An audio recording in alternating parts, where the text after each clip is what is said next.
आज की सबसे बड़ी खबर, वो खबर यही है कि अमेरिका में भारत के सामानों पर 50% टैरिफ लागू हो गया है। इसमें 25% टैरिफ को अमेरिका ने रेसिप्रोकल टैरिफ का हिस्सा बताया है, जबकि बाकी के 25% टैरिफ को पेनल्टी घोषित किया है। पेनल्टी का मतलब यह है कि भारत ने अमेरिका के विरोध के बावजूद रशिया से कच्चा तेल खरीदना जारी रखा, इसलिए अमेरिका ने हम पर अतिरिक्त 25% टैरिफ और लगा दिया। अब देखिए, इस टैरिफ को हर कोई अपने चश्मे से देख रहा है और इसका विश्लेषण भी कर रहा है, लेकिन हमारा मानना है कि इस 50% टैरिफ में भारत का ढेर सारा साहस दिखता है। यह टैरिफ इस बात का सबूत है कि भारत ने अमेरिका की शर्तों के सामने झुकने से इनकार कर दिया और राष्ट्रपति डोनाल्ड ट्रंप के दबाव के बावजूद राष्ट्रहित को सर्वोपरि रखा गया। किसी के कहने पर रशिया से कच्चा तेल खरीदना बंद नहीं किया हमने, और टैरिफ को टालने के लिए हमने अमेरिका के साथ ऐसी कोई ट्रेड डील नहीं की जिससे हमारे किसानों को, हमारे डेयरी उद्योग को नुकसान हो। यह बात सही है कि भारत ने टैरिफ के खिलाफ काफी मुश्किल राह चुनी है, लेकिन यह बात भी उतनी ही सही है कि इस राह को राष्ट्रहित में चुना गया है। और आप यह मत सोचिए कि सिर्फ भारत के सामानों पर टैरिफ लगाया गया है। यह टैरिफ इस देश के 145 करोड़ लोगों पर भी लगा है जो मिलकर इसे भारत बनाते हैं। राष्ट्रपति ट्रंप ने भारत को महाराजा ऑफ टैरिफ बताया था, लेकिन आज हम अमेरिका को यह बताना चाहते हैं कि वो भारत देश है ये जो अपने फैसलों पर डट कर खड़े रहना जानता है, और हम हार मानने वालों में से हैं ही नहीं। हमने तो उन अंग्रेजों से भी हार नहीं मानी थी जो ये सोचते थे कि वो हमेशा हम पर राज करेंगे, लेकिन 200 सालों के अत्याचारों के बाद अंग्रेजों को भी ये देश छोड़कर जाना पड़ा था। और दुनिया ने देखा था कि भारत के लोगों की इच्छा शक्ति कितनी मजबूत है, और इस बार भी वही इच्छा शक्ति हमें फिर से दिखानी होगी। हमारी सरकार को भी ऐसे कदम उठाने होंगे जिससे ये टैरिफ भारत के लोगों की आजीविका पर, उनकी जीवनी पर कम से कम असर डाले। अब देखिए, जिन 5 सेक्टर्स या उद्योगों को सबसे ज्यादा नुकसान हो सकता है, उनमें पहले नंबर पर है कपड़ा उद्योग। जो हम आपको बता रहे हैं, भारत अपने कुल निर्यात का 28% जो है वो कपड़े का निर्यात वो यूएस को करता है, सिर्फ अमेरिका को भेजता है 28%, जिस पर पहले 10% टैरिफ लगता था जो आप यहां पर देख रहे हैं, लेकिन अब ये टैरिफ हो गया है 62%। कितने लोगों को काम देता है ये उद्योग? लगभग 4.5 करोड़ लोगों को ये उद्योग जो है वो उनको नौकरी देता है। सारे लोगों के रोजगार पर अचानक से असर नहीं होगा, वैकल्पिक बाजार ढूंढे जा रहे हैं। अगला जेम्स एंड ज्वेलरी सेक्टर है। इसमें 31% हीरा, सोना, चांदी, प्लैटिनम के गहने अकेले अमेरिका को हम भेजते हैं। कपड़े में 28% हम भेजते हैं अमेरिका को, और जेम्स ज्वेलरी में 31% हम भेजते हैं। पहले सिर्फ 2% लगता था टैरिफ, अब हो गया है ये 52.1%। और कितने लोगों को यहां पर काम है? तो लगभग 50 लाख को। अगले पर आ जाइए, फूड एंड बेवरेज सेक्टर में भी भारत अपने कुल निर्यात का 11% खाने पीने का जो सामान है वो अमेरिका है, लेकिन उससे पहले भारत का जो ऑर्गेनिक केमिकल उद्योग है वो आ गया है। ये ग्राफिक्स आपको जल्दी से दिखा देते हैं। इसमें हम कितना 14% सिर्फ अमेरिका को देते हैं।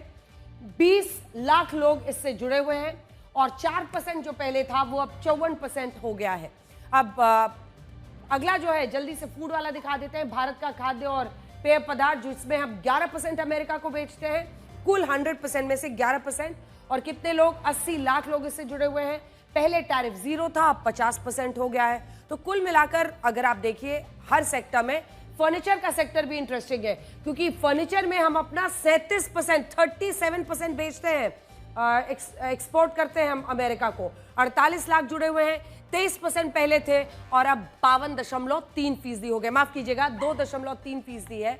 2.3% पहले था, अब 52.3% हो चुका है। अगला स्टील एल्यूमिनियम का भी, क्योंकि ये जो हैवी मेटल्स हैं, भारत का स्टील, एल्यूमिनियम, कॉपर उद्योग, ये 16% हम बेचते हैं अमेरिका को, एक्सपोर्ट करते हैं। 55 लाख लोग जुड़े हुए हैं, 1.7% है। अब ये पहले था, और अब कितना हो गया? 51.7% ये हो चुका है। तो हर सेक्टर में कितना असर है। अब ये इसकी बहुत झींगे की बात बहुत हो रही है, जिसे श्रिम्प्स हम कहते हैं। झींगों का सबसे बड़ा मामला है, क्योंकि झींगों में हम सबसे ज्यादा 32.4% भेजते हैं अमेरिका को। कितने लोग? 15 लाख लोग जुड़े हुए हैं, और पहले 0% था, सोचिए टैरिफ, कितना विन विन सिचुएशन था। अब 50% टैरिफ कर दिया है। अब देखिए, हमने एक्सपर्ट्स की बात आपको सुनाई, आपको इसी को समझना चाहिए। जो लोग इस पर राजनीति करने के लिए ये कह रहे हैं कि अमेरिका के 50% टैरिफ से भारत की अर्थव्यवस्था को बहुत बड़ा सेटबैक लगेगा, बहुत ज्यादा नुकसान होगा, वो लोग असल में हमारी अर्थव्यवस्था की ताकत को हल्के में ले रहे हैं। ऐसे लोगों के लिए आज हमने कुछ आंकड़े निकाले हैं जिनसे वो ये समझ पाएंगे कि हमारी मौजूदा अर्थव्यवस्था टैरिफ के झटकों को सहने के लिए पूरी तरह से सक्षम है। और ये सारा डेटा, ये सारा इंफॉर्मेशन तमाम ऐसी एजेंसियों पर निर्भर करता है जिन्होंने अपनी तरफ से ठोक बजाकर पूरी जानकारी हासिल की है और जिनका विश्व में एक रुतबा माना जाता है। ये भी समझिए कि ये मामला ऐसा भी है कि जब जो इंटरनेशनल रेटिंग एजेंसीज हैं, जिनको वो हर बार कोट करते हैं, वो इंटरनेशनल रेटिंग एजेंसीज ही कह रही हैं कि भारत को बहुत बड़ा सेटबैक इससे नहीं लगेगा। इस वक्त भारत दुनिया की अर्थव्यवस्थाओं में सबसे अच्छा प्रदर्शन कर रही है। खुद अमेरिका की credit rating agency Fitch ratings का कहना है कि भारत की आर्थिक स्थिति इतनी मजबूत है कि टैरिफ का असर भारत की जीडीपी पर बहुत मामूली होगा। अमेरिका की कंपनी S&P ग्लोबल, जिसे भारत को 18 सालों बाद निवेश के सबसे भरोसेमंद देशों की सूची में डाल दिया है, और ये कहा है कि टैरिफ से भारत की अर्थव्यवस्था को फिलहाल के लिए कोई जोखिम नहीं दिखता। भारत की अर्थव्यवस्था पर विदेशी निवेशकों को भी पूरा भरोसा है। यूपीए के 10 सालों में फॉरेन डायरेक्ट इन्वेस्टमेंट से भारत को 26,20,000 करोड़ रुपए मिले थे, लेकिन मोदी सरकार में 2014 से 2024 के बीच 57.5 लाख करोड़ रुपए मिल चुके हैं। भारत की सबसे बड़ी ताकत है उसका घरेलू बाजार। अमेरिका के मैकिन्जी ग्लोबल इंस्टीट्यूट का कहना है कि 2050 तक दुनिया की कुल खपत में भारत की हिस्सेदारी 16% हो जाएगी, और इस मामले में सिर्फ उत्तरी अमेरिका के देश हमसे आगे होंगे। कुल खपत में इतनी बड़ी हिस्सेदारी होने के कारण भारत और उसके बाजार को कोई भी देश नजरअंदाज नहीं कर पाएगा। तीसरा, जीएसटी कलेक्शन में इजाफा होने से सरकार का खजाना बढ़ रहा है। 2024-25 में भारत का जीएसटी कलेक्शन 22,08,000 करोड़ रुपए रहा, और इसमें पिछले साल के मुकाबले लगभग 9.4% की वृद्धि हुई है। यह बताता है कि घरेलू फ्रंट पर भारत की अर्थव्यवस्था शानदार प्रदर्शन इस वक्त कर रही है। इसके अलावा हमारे देश में महंगाई भी काबू में है। जुलाई महीने में खुदरा महंगाई दर 1.55% के स्तर पर आ चुकी है, देखिए गिरावट के साथ, और यह 8 साल का अब तक का सबसे निचला स्तर है। ऊपर से हमने स्वदेशी सामानों को अपनाना शुरू कर दिया है और अपनी खपत में ज्यादा से ज्यादा स्वदेशी सामानों को जगह देने की बात कही है, जिससे हमारी अर्थव्यवस्था का लंबे समय में कई फायदे हो सकते हैं और हम एक तीर से 2 निशाने साध सकते हैं। स्वदेशी सामानों के इस्तेमाल से अमेरिका के टैरिफ का असर ना के बराबर रह जाएगा और चीन के सामान पर हमारी जो निर्भरता है वो भी घट जाएगी। और इसीलिए हमने कल भी आपको एक हैशटैग दिया था, जो हैशटैग स्वदेशी बोर्ड, और आज हम आपसे फिर ये कह रहे हैं कि अगर आप भारत में बने सामान बेच रहे हैं, अपनी दुकान के बाहर स्वदेशी सामानों का एक बोर्ड जरूर लगाएं और उसकी तस्वीर या वीडियो खींचकर हमें भेजें, और इस तस्वीर और वीडियो को हम अपने इस ब्लैक एंड व्हाइट शो में आपको दिखाएंगे।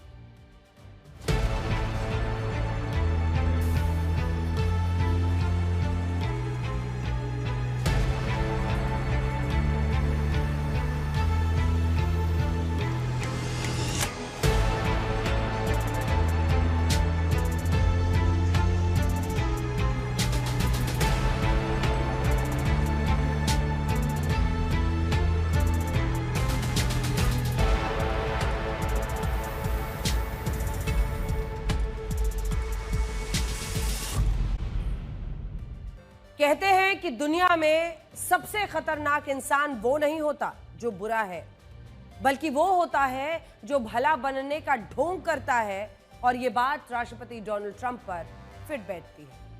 ऐसा भी मुमकिन है कि कुछ दिनों बाद ये रिश्ते सुधर जाएं और कुछ दिनों बाद डोनाल्ड ट्रंप वापस ले लें ये जो अतिरिक्त 25% उन्होंने टैरिफ लगाया है।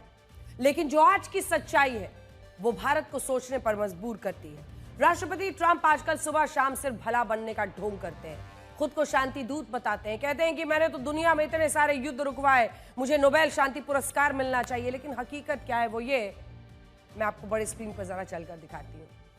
ये जो तस्वीरें आप देखने वाले हैं, ये बहुत ज्यादा पुरानी तस्वीरें नहीं है, इसी महीने की 15 तारीख की ये तस्वीरें हैं। Trump tells Zelensky that Putin wants more of Ukraine, urges Kyiv make a deal. ये देखिए तस्वीरें, अलास्का की तस्वीरें हैं। जब पुतिन से मुलाकात हो रही थी इसी महीने 15 तारीख की, शिखर सम्मेलन के लिए राष्ट्रपति ट्रंप और व्लादिमीर पुतिन की मुलाकात हुई थी अलास्का में। उस दिन पूरा पश्चिमी मीडिया ये बता रहा था कि इस मुलाकात में यूक्रेन युद्ध को रुकवाने के लिए क्या चर्चा हुई, लेकिन अब पश्चिमी मीडिया खुद ये बता रहा है कि इस मुलाकात में रशिया के साथ एक ट्रेड डील पर भी चर्चा हुई थी, जिसमें अमेरिका रशिया से ये कह रहा था कि वो रशिया से कच्चा तेल और नेचुरल गैस खरीदने के लिए एक सौदा करना चाहता है। ये रॉयटर्स की रिपोर्ट है जिसमें ये लिखा गया है कि अलास्का में शांति वार्ता के दौरान अमेरिका और रशिया के बीच कुछ ऊर्जा समझौतों पर भी चर्चा हुई थी और इसमें अमेरिका रशिया पर लगी कई पाबंदियों को हटाने के लिए भी तैयार हो गया था। जी हां, जिस डोनाल्ड ट्रंप ने रशिया के नाम पर हम पर 25% एक्स्ट्रा टैरिफ लगाया है, वो खुद तेल और ऊर्जा के लिए डील कर रहे थे पुतिन से।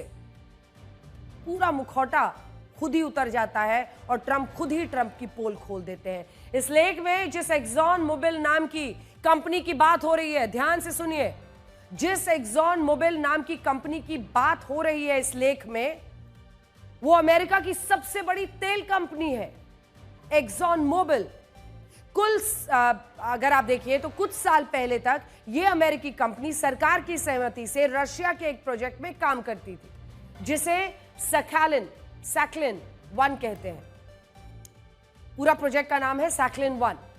इसे दुनिया के सबसे बड़े कच्चे तेल और नेचुरल गैस का प्रोजेक्ट भी माना जाता है, जिसमें समुद्र के नीचे और जमीन से तेल और प्राकृतिक गैसें निकाली जाती हैं और फिर इसी गैस और कच्चे तेल को रशिया दूसरे देशों को बेचता है, जिस पर बाद में यही अमेरिका हंगामा खड़ा करता है। अब खुद सोचिए, अगर ये पाखंड नहीं है तो क्या है?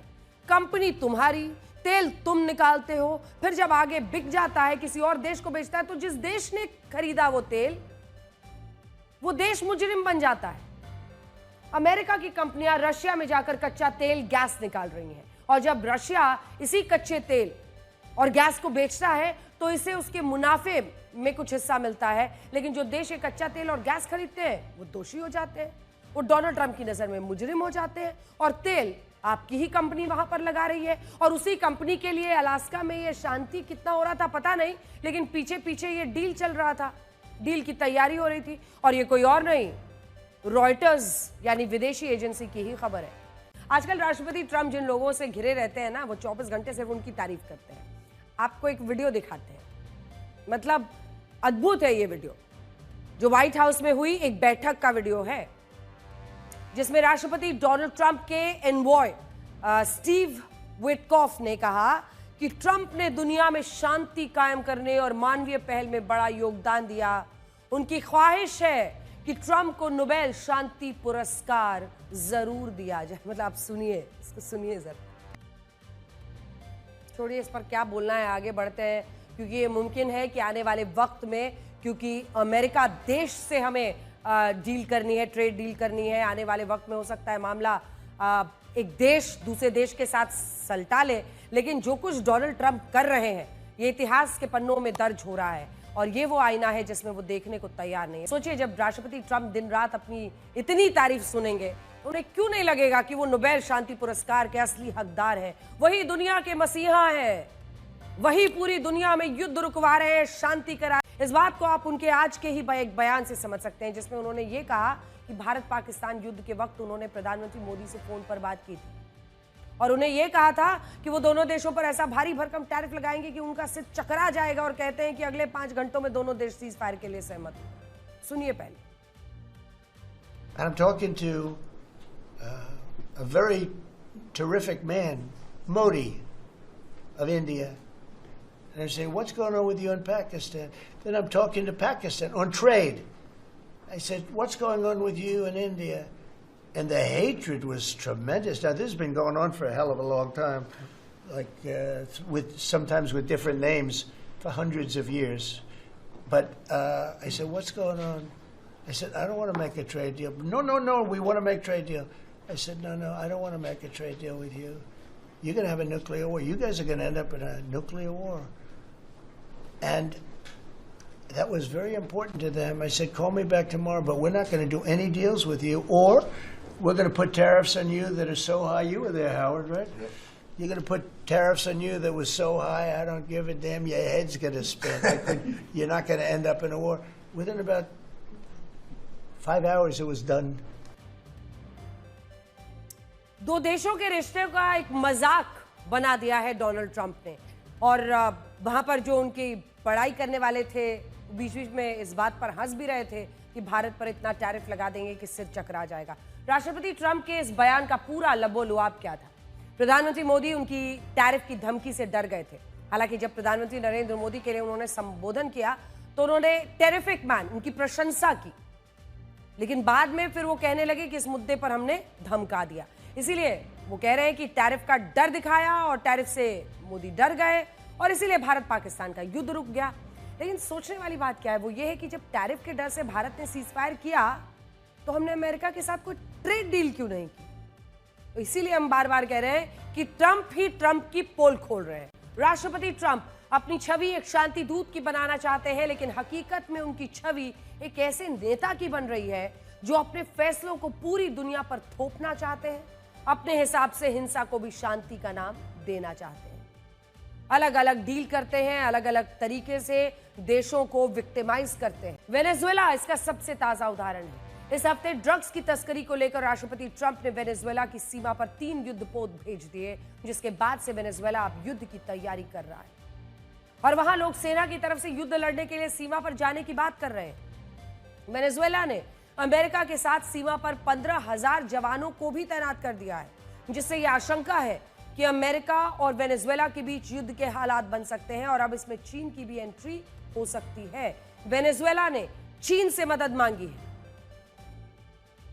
और चाइना ने भी कहा है कि जिस तरीके से अमेरिका ने वेनेजुएला बॉर्डर पर जहाजों को भेजा है वो उसकी संप्रभुता के खिलाफ है। इस वक्त पहाड़ों से लेकर मैदानी इलाकों तक बारिश, बाढ़ और बर्बादी की तस्वीरें दिखाई दे रही हैं। पहाड़ों पर बारिश ने अपना रौद्र रूप दिखाया है, फिर उफनती गरजती नदियां यहां निकलकर मैदानी इलाकों में सबको डुबोने पर आतुर हो गई हैं। देश के 10 से ज्यादा जो राज्य है वो सब 10 बारिश, बाढ़ या फ्लैश फ्लड की चपेट में है। इनमें जम्मू कश्मीर, हिमाचल प्रदेश, पंजाब, उत्तराखंड, उत्तर प्रदेश, मध्य प्रदेश, राजस्थान, बिहार, ओडिशा, असम सब शामिल हैं। इसके अलावा हरियाणा और दिल्ली में भी यमुना का जलस्तर खतरे के निशान से ऊपर है। हजारों लोग गर्मियों या सर्दियों के मौसम में पहाड़ों पर छुट्टियां मनाने जाते हैं। कई लोग तो ये भी सोच रहे हैं कि काश पहाड़ों पर ही एक घर होता तो कितना अच्छा होता। सर्दियों गर्मियों में जिन पहाड़ों पर खूबसूरत वादियां दिखती हैं, मानसून में वही पहाड़ बर्बादी का भयंकर मंजर इस बार दिखा पाते हैं। एक्सपर्ट्स ये मानते हैं कि लगभग 1-2 दशक में ये सबसे ज्यादा बारिश, बाढ़ और उसके विकराल रूप की तस्वीर हिंदुस्तान देख रहा है। इस बार जम्मू कश्मीर, हिमाचल प्रदेश और उत्तराखंड जैसे पहाड़ी राज्यों में बारिश और इसके बाद आए फ्लैश फ्लड ने बड़ी तबाही मचाई है। हम आपको बड़ी स्क्रीन पर लेकर चलते हैं और यहां आपको बारिश से जो तबाही आई है वो जरा दिखाना चाहते हैं, क्योंकि बाढ़ बारिश से जम्मू कश्मीर में जो हाहाकार मचा हुआ है, ये तस्वीरें देखिए वहां पर क्या स्थिति बनती हुई चली जा रही है। बारिश से जो तबाही की तस्वीरें, सबसे पहले जम्मू कश्मीर की बात कर रहे हैं। यहाँ 115 साल पुराना रिकॉर्ड तोड़ दिया है बारिश ने। मौसम विभाग कह रहा है कि 24 घंटे में जम्मू में 380 मिलीमीटर बारिश दर्ज की गई है, 380 मिलीमीटर। इससे पहले ये साल 1910 में 24 घंटे के अंदर 270 मिलीमीटर बारिश दर्ज की गई थी, जो उससे जाहिर तौर पर काफी कम था। पिछली बार 270 था 1910 में और इस बार 380 मिलीमीटर बारिश दर्ज है और ये रिकॉर्ड अभी तक बरकरार था। जम्मू में अगस्त महीने में औसतन 403 मिलीमीटर बारिश होती है। आप सोचिए कि 380 मिलीमीटर बारिश तो एक ही दिन में हो गई है। पूरे बारिश के मौसम में जितना होता है उससे थोड़ा कम एक दिन में हो गया है। बहरहाल अब हिमाचल की बात करते हैं। फ्लैश फ्लड की वजह से नदियों में अचानक पानी आ गया, जिससे इसका बहाव इतना तेज हो गया है कि वो अपने किनारों को चीरकर आगे बढ़ने लगी। ये तस्वीर देखिए, विकराल खतरनाक रूप। और ये देखिए पूरा का पूरा आप देख रहे हैं दुकान लाइव ढहते हुए बारिश में। गजब वहां पर बारिश हो रही है और बारिश की वजह से अब जैसे जैसे ये नदियां आसपास की जो उनके किनारों पर जो कुछ है उसको चीरते हुए आगे ले जा रही हैं। हिमाचल को अन्य राज्यों से जोड़ने वाले जो कई सारे हाईवेज है उनको बंद करना पड़ा है। कुल्लू मनाली में हाहाकार मचा है, नदियों पर बने कई पुल टूट गए हैं। तेज बहाव की वजह से किनारों पर बने मकान, दुकान, रेस्टोरेंट नदी में समा चुके हैं। सड़क किनारे जिन लोगों ने अपनी गाड़ियां नदियों के मुहाने पर खड़ी की थी वो गाड़ियां भी नदी में समा गई हैं। ये देखिए, मतलब सड़कें कटती जा रही हैं, गाड़ियां बह रही हैं, घर बह रहे हैं, नदियां अपने किनारों को पूरी तरह से लीलती हुई आगे बढ़ रही हैं। ये देखिएगा ये वाली तस्वीर, मतलब कल्पना करना भी मुश्किल है। सब कुछ जैसे ताश के पत्तों की तरह ढह रहा है, टूट रहा है। 5 नदियों वाले पंजाब में भी नदियां उफान पर है। पंजाब के कई शहर पानी पानी हो गए हैं। रावी हो, ब्यास हो, सतलज हो, चेनाब हो, झेलम, सभी नदियों में जलस्तर बढ़ गया है। अचानक भारी मात्रा में पहाड़ों से आए बारिश के पानी ने लोगों को विस्थापित होने के लिए मजबूर कर दिया है। स्थिति यह है कि एनडीआरएफ और सुरक्षा बलों के जवानों को हेलीकॉप्टर और नावों से रेस्क्यू ऑपरेशन चलाना पड़ रहा है। इस बार जो तबाही दिख रही है उसका एक बड़ा कारण क्या है? बादल फटना। तमाम घटनाएं जो पहाड़ों में हो रही हैं, कई जगहों पर डोडा से भी खबर आई बादल। उत्तराखंड में इससे पहले आपने देखा जब किसी क्षेत्र में 1 घंटे के अंदर 100 मिलीमीटर बारिश हो जाती है तब उसे बादल फटना कहते हैं। इस बार अगस्त में ही 3 पहाड़ी राज्यों में बादल फटने की वजह से 5 से ज्यादा घटनाएं घट चुकी हैं। इसमें उत्तराखंड के धराली और थराली, जम्मू कश्मीर के किश्तवाड़, कठुआ, डोडा, हिमाचल प्रदेश का कुल्लू, ये सभी जगहें शामिल हैं। बादल फटने की वजह से बड़ी मात्रा में बारिश होती है जिससे फ्लैश फ्लड आ जाता है। इससे हालात बहुत तेजी से बिगड़ते चले जाते हैं और फिर ये जो पहाड़ से बहुत तेजी से ऊंचाई से नीचे बारिश मलबा लेकर आता है वो अगर उस इलाके में पहुंच गया तो समझिए सिर्फ और तबाही, विनाश। क्योंकि सब कुछ जहां पर है या तो साथ में बह जाता है या वहीं पर दब के रह जाता है। बारिश की वजह से हुई तबाही की सबसे दर्दनाक तस्वीर जम्मू कश्मीर के कटरा से आई है। वैष्णो देवी मार्ग पर अर्धकुंवारी के पास कल दोपहर में लैंडस्लाइड हो गया और इसकी वजह से अब तक 34 लोगों के मारे जाने की खबर है। ये तस्वीरें डराने वाली हैं। वैष्णो देवी मार्ग पर लैंडस्लाइड की वजह से बड़े बड़े पत्थर, मलबा सब गिरने लगा जिसमें कई लोग दब गए थे। हादसे के तुरंत बाद रेस्क्यू ऑपरेशन शुरू कर दिया गया। श्राइन बोर्ड ने सेना की मदद से घायल श्रद्धालुओं को कटरा के अस्पताल में भर्ती करवाया है। इस हादसे के बाद वैष्णो देवी यात्रा को फिलहाल रोक दिया गया है। मौसम विभाग भारी बारिश की चेतावनी दे रहा है, इसीलिए श्राइन बोर्ड ज्यादा सावधानी बरत रहा है। अब आपको बिहार की पॉलिटिक्स में जरा लेकर चलते हैं। राहुल गांधी और तेजस्वी यादव की वोटर अधिकार यात्रा के बारे में बताएंगे जिसमें 2 नए नेताओं का नाम शामिल हुआ है।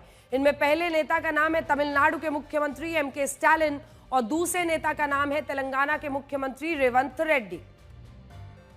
राहुल गांधी और तेजस्वी यादव ने दक्षिण भारत के नेताओं को अपनी यात्रा में बुलाकर विपक्षी एकता का संदेश देने की कोशिश की, लेकिन बीजेपी ने इसे भाषा और बिहारी गौरव से जोड़कर कांग्रेस और आरजेडी के लिए मुसीबत खड़ी कर दी है। इस यात्रा में दरभंगा से मुजफ्फरपुर तक राहुल गांधी और तेजस्वी यादव के साथ एमके स्टालिन और कनिमोई भी शामिल हुए। इसमें एक दिन पहले तेलंगाना के सीएम रेवंत रेड्डी भी वोटर अधिकार यात्रा में शामिल हो चुके हैं। अब सवाल उठ रहा है कि क्या बिहार में इस यात्रा को सफल बनाने के लिए कांग्रेस और आरजेडी को स्टालिन और रेवंत रेड्डी ही मिले थे? एक तरफ रेवंत रेड्डी है जो बिहार और बिहारियों के डीएनए पर ही सवाल उठा चुके हैं। उन्होंने कहा था कि तेलंगाना के पूर्व मुख्यमंत्री के चंद्रशेखर राव के अंदर एक बिहारी डीएनए है जो तेलंगाना के डीएनए जैसी क्वालिटी वाला नहीं है। इस तरह उन्होंने बिहार और बिहारियों का अपमान किया था। दूसरी तरफ तेलंगाना के मुख्यमंत्री हैं, माफ कीजिएगा तमिलनाडु के मुख्यमंत्री हैं एमके स्टालिन, जो कभी दक्षिण भारत को उत्तर भारत से अलग बताते हैं, कभी हिंदी भाषा का विरोध करते हैं, और उनके बेटे उदयनिधि स्टालिन तो सनातन धर्म को ही डेंगू मलेरिया जैसा बता देते हैं और इसे कोरोना की तरह खत्म करने की बात करते हैं। स्टालिन की पार्टी के ही नेता दयानिधि मारन ने बिहारियों को तमिलनाडु में टॉयलेट साफ करने वाला कहा था। ऐसे नेताओं का राहुल गांधी और तेजस्वी बिहार में स्वागत कर रहे हैं जो बिहार और बिहारी अस्मिता का कई बार अपमान कर चुके हैं। अब इसके पहले पीछे की स्ट्रैटेजी भी नहीं समझ में आ रही कि जिन लोगों ने बिहार का अपमान किया उनको आप बिहार में आखिर लाकर साबित क्या करना चाहते हैं? जैसे वो मीम चलता है ना कि कहना क्या चाहते हो भाई। सोचिए, बिहार का अपमान करने वाले लोग राहुल गांधी और तेजस्वी की यात्रा में घूम रहे होंगे तो बिहार के लोगों को कैसा लगेगा? बिहार में बीजेपी और प्रशांत किशोर इसे मुद्दा बना रहे हैं। गया जी की रैली में प्रधानमंत्री मोदी ने बिहार के लोगों के अपमान का जिक्र किया था। बिहार के लोगों को आरजेडी और उनके साथी सिर्फ अपना वोट बैंक मानते हैं। उन्हें गरीब के सुख दुख, गरीब के मान सम्मान से कोई मतलब नहीं है। कांग्रेस के एक मुख्यमंत्री ने मंच से कह दिया था कि अपने राज्य में बिहार के लोगों को घुसने नहीं देंगे। प्रधानमंत्री ने इसे मुद्दा बनाया था और वही लोग अब वहां पर आकर प्रचार कर रहे हैं। देखिए, कुल मिलाकर इस खबर पर कितना असर होता है, बिहार के लोग क्या मन बनाते हैं, वही अल्टीमेट फैसला होगा।